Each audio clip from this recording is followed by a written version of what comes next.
ყველამ ერთად მოვისმინეთ და მე ვკითხე ყველა ბრალდებულზე პრინციპში, რომ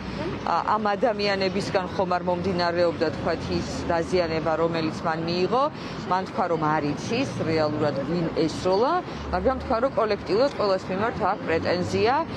გარდა იმისა, რომ აფიქსირებდა საკუთარ პრეტენზიებს, რომ ჩავეკითხეთ, მან თქვა რომ არა სხვა დღეებშიც რომ პოლიციელები დაზიანდნენ, იმაზეც პრეტენზია გვაქვსო და ძალიან სამწუხარო იყო, როდესაც პოლიციის თანამშრომელი ამდაგვარად პასუხობს, რამე თუ ასევე დავსვი კითხვა, რომ ის იყო თუ არა კოლექტიურად ყველა დაზალების წარმომადგენელი, ვინაიდან ყველა პოლიციელი თავის თავზე ბუნებრივია საუბრობს, ხო? ჩვენ ნახეთ, რომ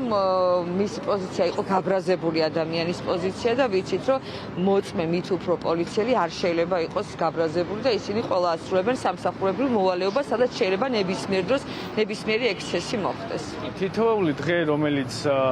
გადის ისე რომ სიძის პატიმარი უკანონო პატიმრობაში იმყოფება, ჩვენთვის მნიშვნელოვანია ის, რომ ისეთი მოწმეები, რომლებიც საერთოდ ვერაფერს ვერ დაადასტურებენ, გარდა იმისა, რომ მათ უბრალოდ მონაწილეობა მიიღეს საგამოძიებო მოქმედებებში, ეს აღნიშნეთ. ეს მოწმეები იძლეოდნენ ამის საშუალებას, რომ უბრალოდ დღე მოგვეგოს ინდუსტრიის პატიმრებისთვის და გვეთქვა, რომ არ ხვდით სადაუსო უბრალოდ ამ პიროვნებამ მიიღო საგამოძიებო მოქმედებაში მონაწილეობა. აქედან გამომდინარე, უბრალოდ ესენი იყვნენ ისეთი პიროვნებები, რომლებიც ვერც დაადასტურებდნენ და ვერც უარყოფდნენ სხვა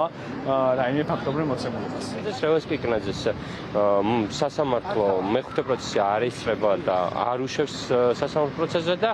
ქაბატონ მოსამართლეს ნამსჯელი აქვს ამასთან დაკავშირებით, რომ პირველ ინსტანციის ფარგლებში რევაზ კიკნაძეს აღარ დაუშვებს სასამართლო პროცესზე და ვერ შეძლებს